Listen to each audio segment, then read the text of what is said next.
How's it going, everyone? Welcome back to the channel. This is a really exciting video and the start of something that I will be doing throughout 2023. 2023 has already been really different for me compared to my previous years as a professional rider and mountain bike racer. This year marks a new chapter and something fresh for myself and everybody viewing the videos that I do. So I have been lucky enough to have the opportunity to go out the last few weeks and buy quite a lot of bikes. I've spent a lot of money. Bought around 5-6 bikes off the top of my head that I can remember. All of them are not here yet, some of them are on their ways. I just received one yesterday, really excited for that. That will be in the next videos that I do. But we're focusing on the bike that I currently bought a few weeks back, the Nukeproof Giga 297. So this is a mullet bike, it's carbon. I've only raced it once and rode it once in Chile, street race. That wasn't really a fair opportunity for me to really get a feel of the bike. So we're going out filming tomorrow. It'll be my first time on the Nukeproof, so I'll be able to give my thoughts on it, the characteristics of it, the build, the feel, my opinions on it, the price point we'll talk about sizing, geo, all that sort of stuff. We'll nerd out, and I'm excited for this one. It's definitely different. I'm really lucky and fortunate to upgrade the quality of my content too. Everything is usually filmed via GoPro, so that's great, it's easy. But I have the opportunity to upgrade everything. So we've got a mic, we have a really good camera, we have really good lighting. So I'm excited for this one. It's been interesting looking on the internet and browsing through different bikes and different frame sets. Like here on the screen here, I have done some shopping. These are the bikes that I really like and take my interest, and you just have to see what the future holds for the channel as far as what bikes I will be riding. The way you can do that is subscribe to the channel. That way you're going to stay tuned for everything so you don't miss a beat. Drop a like on the video, helps let me know that what I'm doing is stuff you enjoy, and also drop a comment too if you feel like letting me know what you'd like to see in the future, bikes that I should consider buying, and yeah, just give me your opinions. But I'm excited for this one, I hope you enjoy it, and yeah, let's get stuck into day one of riding the Nukeproof Giga 297. This is the Nukeproof Giga 297 Carbon.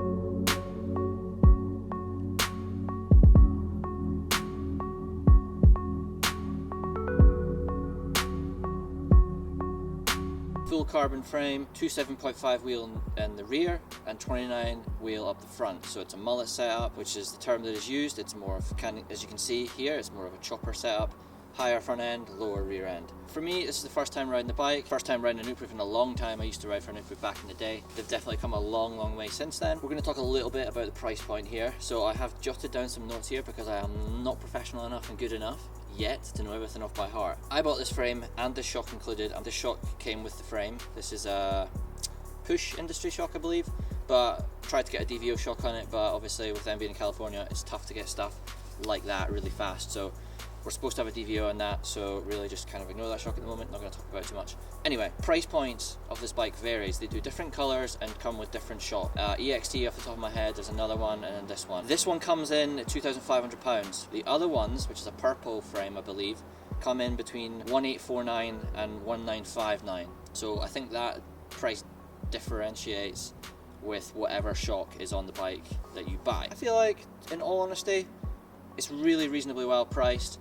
Nukeproof have always had that reputation, I think, of bikes and frames that are good and can get the job done and are very capable, and a reasonable price point. I think £2,500 is pretty good compared to what I've looked at and seen elsewhere within the £4,000, £4,500 mark for some frames, which I think is crazy. This is a pretty good starting point, I'd say, for anybody that is looking at a frame that is on some sort of a budget that wants something decent. I feel like this could be right up your street. As far as what I have rode in the past, geometry wise, the geo on this, the reach is 475. Seat tube angle 72.5, which I think is not too slack, not too steep. I feel like that's a pretty sweet spot for me. Bearing in mind this bike is supposed to kind of have a single crown fork on it. This is an enduro bike really, not a downhill bike. I have just put a 200mm fork in the front, which I don't know if that voids warranty and all that stuff. I would all look into that and research that before you do that. So for me, I'm not too fussed. I just want to stick a bigger fork in it. It's my choice. Head tube length is 110, head tube angle 63.5. So for me, 63.5 feels pretty good. I don't want something that's too slack, and you obviously don't want something that's too steep. There is a number that's in between that, and I feel like from the past of riding bikes, I've had head angles of like 63.25, which doesn't seem like much of a difference from 63.5, but it can matter. For me, feels comfortable. One thing I noticed on when it got really, really fast sections that the bike was under, I had to keep control of, but there's a lot of speed and a lot of direction change. I felt like the bike was hard to keep in a straight line and stable, and I'm unsure if that's because it's a 275 wheel in the rear and a 29 wheel up front, whereas if I had 29 front and rear, there'd be more stability. But in saying that, what I like about the mullet setup is how playful and flickable the bike is, and for setting up for corners. You know, if you're coming into a section that's slow and tight, I can change direction more quicker and more efficiently with a smaller wheel in the rear. And it's noticeable. For me, I think it's noticeable. The characteristics of how the bike rides is noticeable. You know, you want a stable front end, which makes complete sense, and in the rear you want something that's maneuverable. If you're riding this as an enduro bike, you're gonna want a more maneuverable rear end, I think, for the tighter, more awkward sections, setting up high on things and be more precise. As far as wheelbase goes, this is something for me that, you know, I'm not a big geometry guy, but it's definitely something I notice is wheelbase. So this is a wheelbase of 1255.66. Previous bikes has been about the 1285, which doesn't seem like much, but it is a lot. And especially like bikes that I've rode in the past, like the last few years, and then even prior to that, kind of high pivot bikes, the rear end, because of the high pivot, kind of, I guess, extends or stretches out, so it's even longer. So for me, this wheelbase is nice. It's not too long, it's kind of tight, it's neat. This is a size large, I forgot to mention, size large, and it feels like sitting on the bike, I feel quite comfortable on it. I don't feel too reached, I don't feel too like tight and cramped. I wanted to go for a medium. A lot of people are downsizing bikes nowadays. I think large is something that I've rode pretty much my whole career, and it seems to still be going that way. And all the rest of the bikes I've bought, I've went for size large. In all honesty, I would probably give this bike 7.5 out of 10.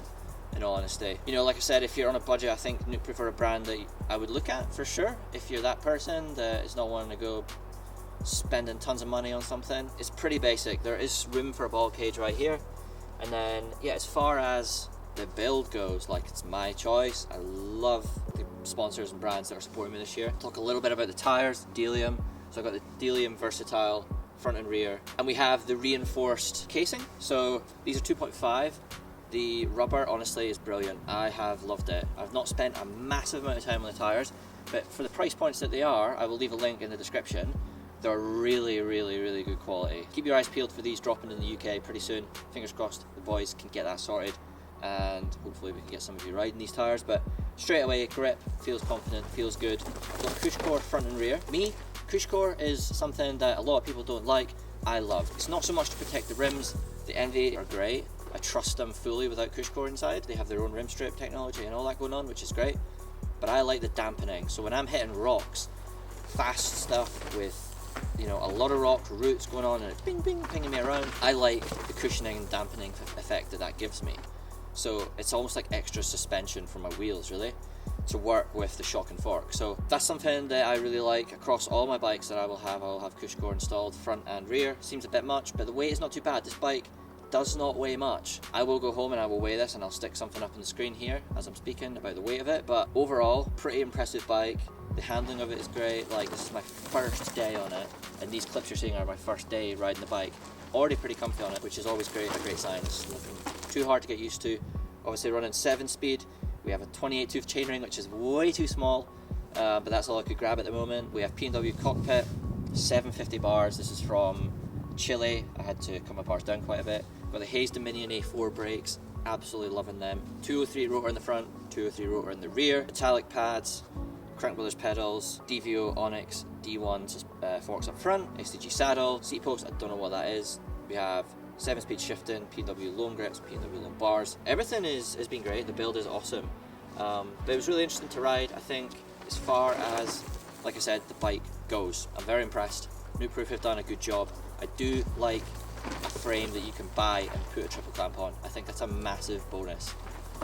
It's very difficult these days to have a bike that, you know, if you want a bit more cushion, you want a downhill bike, but not everybody can go and buy a downhill bike and an enduro bike. But when a frame like this is that capable and can take a dual crown, I think it's nice that all you kind of have to have is a spare fork, a single crown fork and a downhill fork, so you can swap them out. maybe that's a thing, I don't know. I quite like that aspect. But yeah, all in all, really interesting. But yeah, thanks for tuning in. I hope you enjoyed this video about the Nukeproof 297. It was great to finally get a ride in on it. Gave my points and opinions a little bit on it. Not too strong opinions, you know, just kind of in the middle. I'm still learning as I go on. Make sure you drop a like on the video. It helps grow the channel, lets me know that what I'm doing is something you enjoy. Get in the comments below, let me know what bikes you'd like to see me on, what I should consider buying, any questions you'd like to know about setup, suspension setup, tire setup, pressures, all that sort of stuff. I can reply back to you all and we can have a chat in the comments. Make sure you don't miss the next videos which are coming, so subscribe to the channel, that would be great, I'd really appreciate that. And we will see you in the next video. Thanks for watching, peace out.